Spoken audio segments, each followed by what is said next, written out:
Hello बच्चों, कैसे हैं आप सभी। तो हमारा जो कल का वीडियो था वो आप लोगों ने बहुत अच्छे से देखा होगा, उम्मीद करती हूँ ऐसी। ठीक है, अगर हम बात करें कि हमारे जो लास्ट वीडियो था वहां पे हम लोगों ने बहुत सारे ऑर्गेनल्स के बारे में बात की थी कि केंद्रक का क्या कार्य है, अंतःप्रद्रव्य जालिका का क्या कार्य है, या माइटोकॉन्ड्रिया का क्या काम है। आई होपफुली आप लोगों को याद होगा। केंद्रक कोशिका का दिमाग है ना। अच्छा, जो गोल्जी काय था उसको हमने क्या बोला था, गोल्जी काय को बोला था हम लोगों ने पोस्टमैन। चलिए, हम लोगों ने लाइसोसोम्स को क्या बोला था, आत्मघाती थैली बोली थी। अच्छा, इसके अलावा और क्या था। हाँ, इसके अलावा अगर हम बात करें कि जो माइटोकॉन्ड्रिया और जो क्लोरोप्लास्ट थे उनको हम लोगों ने बोला था सेमी ऑटोनोमस ऑर्गेनल्स, यानी कि अर्ध स्वायत्तशासी अंग, क्योंकि वो अंग होते हैं वो जिनके अंदर खुद का डीएनए होता है और जो अपना जो प्रोटीन्स होते हैं उन प्रोटीन्स को वो खुद से बना सकते हैं। इसी वजह से हमने इनको नाम क्या दिया, इनको हमने सेमी ऑटोनोमस ऑर्गेनल्स नाम दिया। तो होपफुली आप लोगों को ये वीडियो अच्छा लगा होगा, कल वाला समझ में आया होगा।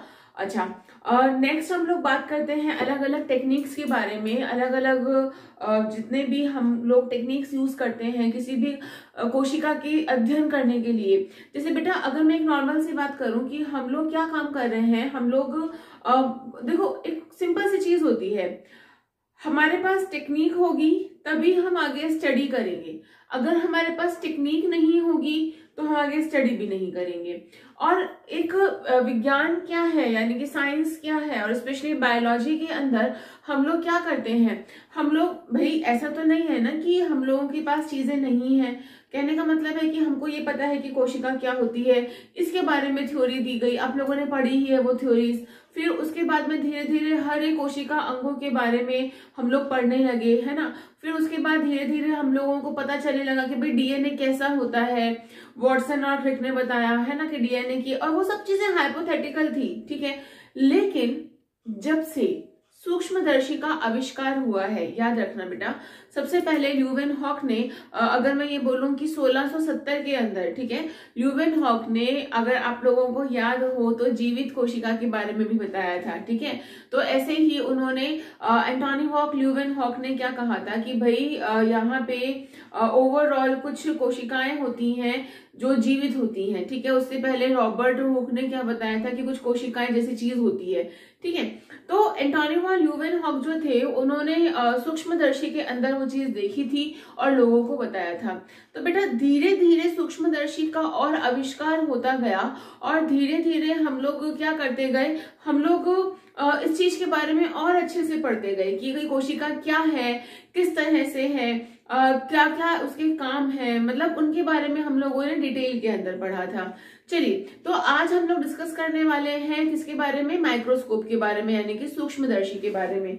तो सूक्ष्मदर्शी बेटा क्या होते हैं, मैं फिर से बता रही हूँ आपको। सूक्ष्मदर्शी वे होते हैं जिनके अंदर हम लोग सूक्ष्म चीजों का अध्ययन कर सके, ठीक है।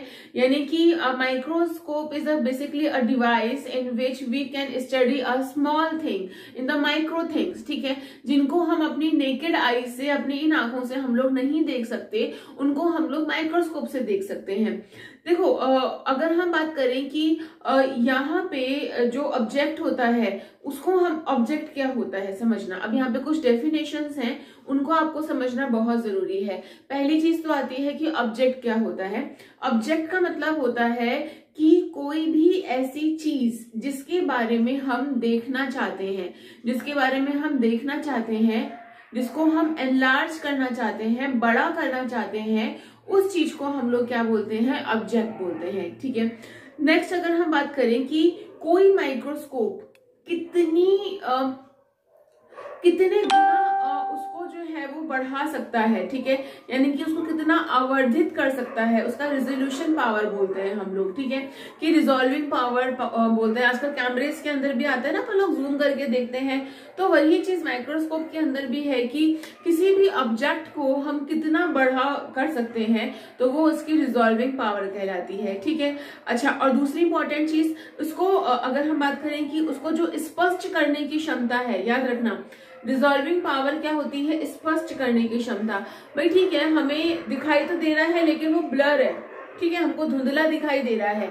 तो जो हमें धुंधला दिखाई दे रहा है तो हम उसको पढ़ेंगे क्या, और हम उस चीज को किस तरह से तो मैग्नीफाई कर पाएंगे, हम उसका आइडिया ही नहीं लगा पाएंगे। तो जो चीजें होती हैं, एक होती है रिजॉल्विंग पावर और एक होती है मैग्नीफाई पावर। ठीक है, रिजॉल्विंग पावर का मतलब होता है वो पावर जिसके अंदर हम चीजों को या हम ऑब्जेक्ट को स्पष्ट कर सकते हैं, एकदम क्लियर कर सकते हैं, स्पष्ट कर सकते हैं, उसको हम बोलते हैं रिजॉल्विंग पावर। नेक्स्ट हम बात करते हैं कि मैग्निफिकेशन पावर, इसको हम आवर्धन क्षमता बोलते हैं। आवर्धन क्षमता का मतलब होता है कि कोई भी माइक्रोस्कोप जो है किसी भी ऑब्जेक्ट को कितना बड़ा हमें दिखा सकता है। ठीक है, उसी चीज को हम लोग क्या बोलते हैं, आवर्धन क्षमता बोलते हैं, यानी कि मैग्निफिकेशन पावर बोलते हैं। तो ऐसे धीरे धीरे धीरे धीरे माइक्रोस्कोप का डेवलपमेंट होता गया। तो सबसे इंपॉर्टेंट चीज आती है यहाँ पे, हम लोग यूजुअली क्लासिफाई करते हैं माइक्रोस्कोप को दो पार्ट के अंदर, एक होता है लाइट माइक्रोस्कोप और एक होते हैं इलेक्ट्रॉन माइक्रोस्कोप। अगर मैं लाइट माइक्रोस्कोप के बारे में बात करूं, जहां पे हम बेसिकली किसको यूज कर रहे हैं, लाइट को यूज कर रहे हैं एज अ सोर्स ऑफ, जैसे अगर मैं बात करूं कि मैंने सनलाइट में यूज कर लिया, या फिर अगर मैंने नॉर्मल ट्यूबलाइट के अंदर क्या कहते हैं लाइट को, उसको माइक्रोस्कोप को यूज किया, तो ऐसे माइक्रोस्कोप जिनको यूज करने के लिए हमें लाइट चाहिए तो उनको हम क्या बोलते हैं, लाइट माइक्रोस्कोप। और जो इलेक्ट्रॉन माइक्रोस्कोप होते हैं वो बहुत ही शानदार होते हैं, बिकॉज वहां पे जो उनकी मैग्निफिकेशन पावर है, उनकी जो रिजॉल्विंग पावर है वो बहुत ही बढ़िया होती है और हमें बहुत ही अच्छे से दिखाई देता है। ठीक है, तो इसके बारे में अभी हम लोग डिटेल में बात करेंगे कि किस तरह से इलेक्ट्रॉन माइक्रोस्कोप होता है, किस तरह से लाइट माइक्रोस्कोप्स होते हैं, इनके बारे में हम लोग डिटेल में बात करने वाले हैं। तो सबसे पहला आता है प्रकाशीय सूक्ष्मदर्शी। ठीक है, प्रकाशीय सूक्ष्मदर्शी क्या होते हैं, आई रिपीट, प्रकाशीय सूक्ष्मदर्शी के बारे में मैंने आपको अभी अभी बताया कि ये वो सूक्ष्मदर्शी होते हैं। अगर मैं बात करूं कि जॉनसन्स, अगर हम बात करें, जेनसन्स ब्रदर्स थे, ठीक है, जिन्होंने 1590 के अंदर, यानी कि 1590 में, इससे पहले, ठीक है, तो यहाँ पे उन्होंने सबसे पहले इन्होंने आविष्कार किया था, और ल्यूवेनहॉक ने, अगर मैं ये बोलूं कि उन्होंने उस चीज को मॉडिफाई कर लिया था। तो जेनसन बंधुओं ने, यानी कि जेनसन ब्रदर्स ने सबसे पहले हमको बताया कि भाई हम लोग क्या कर सकते हैं कि एक ऑब्जेक्ट का, किसी भी एक ऑब्जेक्ट को मैग्नीफाई करने के लिए हम लोग क्या कर सकते हैं, हम लोग एक माइक्रोस्कोप का यूज कर सकते हैं। ठीक है, तो अब अगर हम बात करें कि एक होता है कंपाउंड माइक्रोस्कोप। कंपाउंड माइक्रोस्कोप जो भी आप लोगों ने लेबोरेटरी के अंदर माइक्रोस्कोप यूज किया है, जो नॉर्मल वाला जो अपन लोग लेबोरेटरी के अंदर यूज करते हैं किसी भी चीज को देखने के लिए, आप लोगों के प्रैक्टिकल्स हुए हैं और आप लोगों ने बकायदा अच्छे से देखी भी होंगी चीजें। तो जो अपने स्कूल्स के अंदर होते हैं या अपने कॉलेजेस में होते हैं, वहां पे भी अगर हम बात करें कि दो तरह के होते हैं, एक तो होते हैं कंपाउंड होते हैं और एक लाइट माइक्रोस्कोप्स होते हैं, जिसमें अगर हम क्या करें कि हम 2000 गुना तक, ठीक है, इसमें एक तो होता है आईपीस। ठीक है, आईपीस क्या होता है, हमारे आंखों के पास होता है। दूसरा जो होता है, जिसको हम ऑक्यूलर लेंस भी बोलते हैं। दूसरा जो होता है, अगर हम बात करें जिसको हम ऑक्यूलर लेंस बोला अपने, एक होता है अपना आईपीस हो गया, और एक जो होता है वो नीचे की तरफ होता है, जिसको हम एडजस्ट करके मैग्निफिकेशन पावर को हम लोग बढ़ा सकते हैं। तो इसकी जो मैग्निफिकेशन पावर है, लगभग किसी भी ऑब्जेक्ट को ये 2000 गुना तक मैग्नीफाई कर सकता है। कौन सा वाला, कंपाउंड सूक्ष्मदर्शी, यानी कि संयुक्त सूक्ष्मदर्शी जो होता है। नेक्स्ट आता है आपका प्रावस्थान व्यतिरेक सूक्ष्मदर्शी। इसको इंग्लिश में ही नाम याद करो तो ज्यादा अच्छा है, आपको थोड़ा सा इजीली ये याद हो पाएगा। The name is basically phase contrast microscope. Phase contrast microscope में सबसे इंपॉर्टेंट चीज यहाँ पे ये आती है कि भाई नॉर्मल मैंने स्ट्रक्चर देख ली, ठीक है, जो लाइट माइक्रोस्कोप है वहां पे आपको सेल दिखाई दे जाएगी लेकिन उसके ऑर्गेनल्स दिखाई नहीं देंगे। ठीक है, दूसरी इंपॉर्टेंट चीज, कोशिका का जब भी हम लोग अध्ययन करते हैं और अगर हम लोग क्रोमोसोम्स के बारे में पढ़ते हैं तो कोशिका के अंदर क्रोमोसोम्स के बारे में हम सिर्फ तभी पढ़ सकते हैं जब कोशिका क्या कर रही हो, डिवाइड कर रही हो। ठीक है, तो जब कोशिका जब डिवाइड करती है, कोशिका जब विभाजित करती है, तो उस विभाजन के अंदर जो क्रोमोसोम्स होते हैं, यानी कि जो गुणसूत्र होते हैं, ये गुणसूत्र क्या हो जाते हैं, फूल जाते हैं, मोटे हो जाते हैं, और इनके मोटे होने की वजह से वो हमें बहुत ही आसानी से दिखाई देते हैं। ओके, तो ये किसमें होता है, फेज कंट्रास्ट माइक्रोस्कोप के अंदर हालांकि गुणसूत्र आपको अच्छे से ये इसमें संयुक्त सूक्ष्मदर्शी में भी दिखाई देंगे, लेकिन अगर मुझे कोशिका के घनत्व के बारे में देखना है, ठीक है, कि उसकी मोटाई कितनी है, ठीक है, उसके अंदर कौन कौन से कोशिकांग हैं, ठीक है, उनकी अलग अलग जो फेजेस हैं, जैसे कि इंटरफेज कौन सी है, प्रोफेज कौन सी है, मेटाफेज कौन सी है, तो वहां पे मुझे देखना है कि सेंट्रोमियर किस तरह से मूव कर रहा है, उसका साइज कैसा है, किस तरह से उनका मतलब वो किस तरह से सेल का डिवीजन हो रहा है। तो मोटे तौर पे अगर मैं नॉर्मल सी बात करूं यहाँ पे कि यहाँ पे हम लोग बेसिकली क्या कर रहे हैं, मोटाई देख रहे हैं, सॉरी घनत्व देख रहे हैं कि किसी भी कोशिकांग का घनत्व क्या है, यानी कि डेंसिटी क्या है, ठीक है। अच्छा, दूसरी इंपॉर्टेंट चीज क्यों कैसे देख सकते हैं, क्योंकि जैसे ही प्रकाश पड़ता है तो एक रिफ्रैक्टिव इंडेक्स डेवलप होता है और उस रिफ्रैक्टिव इंडेक्स से हम लोग अलग अलग उसको पहचान सकते हैं, ठीक है। फिर आता है आपका इंटरफेज सूक्ष्मदर्शी, जिसको हम बोलते हैं इंटरफेस माइक्रोस्कोप, ठीक है। यहाँ पे इसको हम लोग यूज करते हैं थिकनेस देखने के लिए। क्या देखने के लिए? थिकनेस, कि सेल की थिकनेस कितनी है, मोटाई कितनी है, ठीक है। जैसे कि अगर हम बात करें कि यहाँ पे मैंने फिर कहा कि इधर भी रिफ्रैक्टिव इंडेक्स का यूज किया जाता है और यहाँ भी रिफ्रैक्टिव इंडेक्स का यूज किया जाता है, तो किसी भी सेल की थिकनेस देखने के लिए हम लोग इंटरफेस माइक्रोस्कोप को हम लोग यूज करते हैं, ठीक है। नेक्स्ट आता है फ्लोरोसेंट माइक्रोस्कोप। इसके अंदर क्या करते हैं समझना। फ्लोरोसेंट माइक्रोस्कोप के अंदर यहाँ पे जैसे कि कोई भी एक सेल है तो कुछ तो प्रकाश की तरंगों को वो अवशोषित करेंगी, यानी कि एब्जॉर्ब करेंगी, कुछ को वो क्या करेंगी, उनको मतलब क्या कहते हैं उसको, वहां से वो चली जाएंगी, ठीक है। यानी कि जिसके बाद जो मैक्सिमम जो तरंगे होती हैं वो प्रकाश देने लग जाती हैं। यानी कि अगर मैं ये बोलूं कि एक कोशिका है, उसके ऊपर मैंने लाइट डाली, बहुत अच्छे से लाइट डाली, और वो क्या करेगी, लाइट को एब्जॉर्ब कर लेगी और वो एक चमकना वाली स्टेज हो जाएगी जहां पे वो चमकने से लग जाएगी, जिसको हम क्या बोल रहे हैं कि वो लाइट को एब्जॉर्ब करके आगे वेव्स को रिफ्लेक्ट करना शुरू कर देगी, ठीक है। और इसी चीज को हम क्या बोलते हैं, फ्लोरिसेंस बोलते हैं। क्या बोलते हैं इस चीज को? फ्लोरिसेंस बोलते हैं। और फ्लोरिसेंस की हेल्प से अगर किसी भी सेल के अंदर, कोशिका के अंदर जो पिगमेंट्स होते हैं, जैसे कि क्लोरोफिल हो गया, कैरोटिनॉइड्स हो गया, बीटा कैरोटीन हो गया, फाइकोसाइनिन हो गया, फाइकोबिलिन हो गया, साइकोइरिथ्रिन हो गया, तो ये सारे क्या होते हैं, ये पिगमेंट्स होते हैं। तो इन पिगमेंट्स को हम लोगों को अगर पहचानना है तो इसके लिए अलग अलग पिगमेंट के अलग अलग कलर होंगे, अलग अलग रिफ्रैक्टिव इंडेक्स होगा, अलग अलग तरीके से वो प्रकाश को अवशोषित करेंगे और चमकेंगे, ठीक है, यानी कि वो रिफ्लेक्ट करेंगे। तो ये एक बहुत ही सेंसिटिव है, बहुत ही सेंसिटिव माइक्रोस्कोप होता है, जिसके अंदर हम लोग क्या कर सकते हैं, किसी भी सेल का अगर हम लोग बात करें कि उसमें कौन कौन से अणु हैं या फिर उसके अंदर कौन कौन से मॉलिक्यूल्स हैं, उनके बारे में हम बहुत आसानी से स्टडी कर सकते हैं। किसके अंदर? फ्लोरोसेंट माइक्रोस्कोप के अंदर। तो ये वाला माइक्रोस्कोप जो होता है, अगर जैसे कि अगर मैं ये बोलूं कि जेलीफिश होती है, जेलीफिश के अंदर एक हरे रंग का प्रोटीन होता है जिसको हम क्या बोलते हैं, फ्लोरेसेंट प्रोटीन बोलते हैं, ठीक है, यानी कि जीएफपी। इसका अगर हम लोग बात करें कि इसको हम लोग यूज करके कि सेल के अंदर के प्रोटीन्स को भी हम लोग इसमें देख सकते हैं। किसके अंदर? फ्लोरोसेंट माइक्रोस्कोप के अंदर। क्लियर?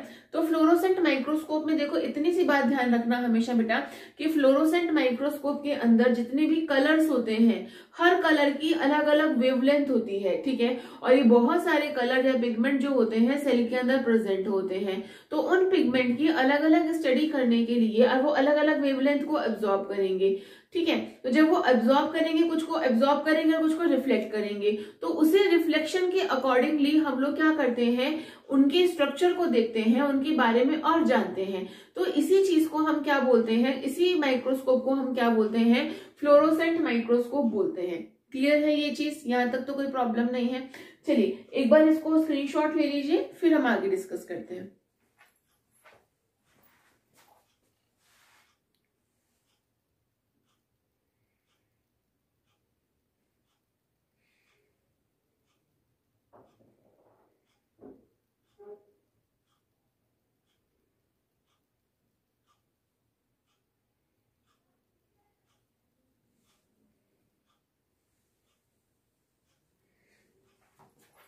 सो बच्चों, आप लोगों ने इसको डिस्कस किया, इस चीज को देखा। अच्छा, एक माइक्रोस्कोप और होता है जो मैंने आपकी बुक में भी नहीं है, लेकिन मैं यहाँ पे मेंशन कर देती हूँ। एक माइक्रोस्कोप और होता है जिसको हम इन्वर्टेड माइक्रोस्कोप बोलते हैं।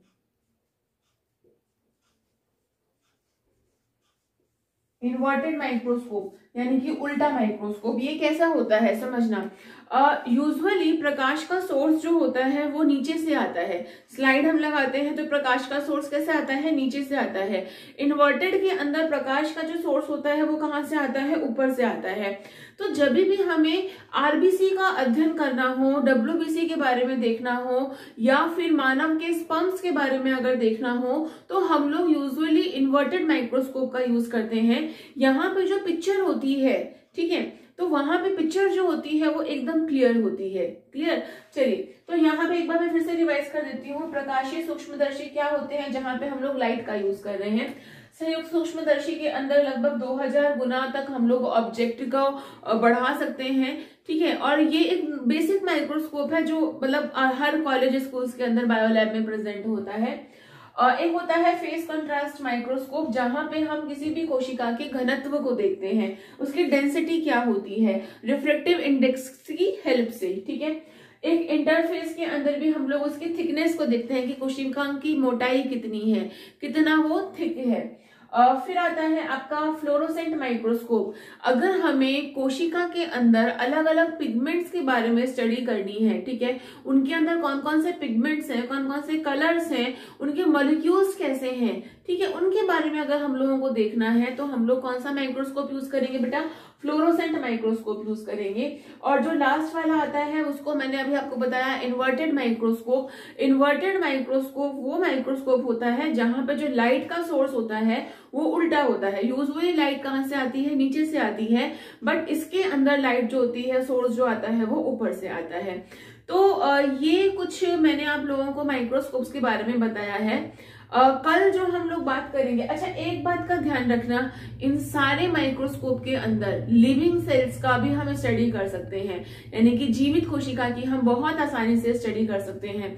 लेकिन इलेक्ट्रॉन सूक्ष्मदर्शी के अंदर, यानी कि जो इलेक्ट्रॉन माइक्रोस्कोप होता है, यहाँ पे हम बहुत ही मतलब लाखों गुना उस चीज को मैग्नीफाई कर सकते हैं, लेकिन लिविंग चीज के स्ट्रक्चर को हम लोग यहाँ नहीं देख सकते। किसके अंदर, इलेक्ट्रॉन माइक्रोस्कोप के अंदर। क्लियर। तो इलेक्ट्रॉन माइक्रोस्कोप के बारे में हम लोग कल की वीडियो के अंदर बात करेंगे, जहां पे मैं आपको डिटेल में बताऊंगी कि इलेक्ट्रॉन माइक्रोस्कोप जो होता है वो कितने टाइप का होता है और किस तरह से वो मैग्निफिकेशन करता है।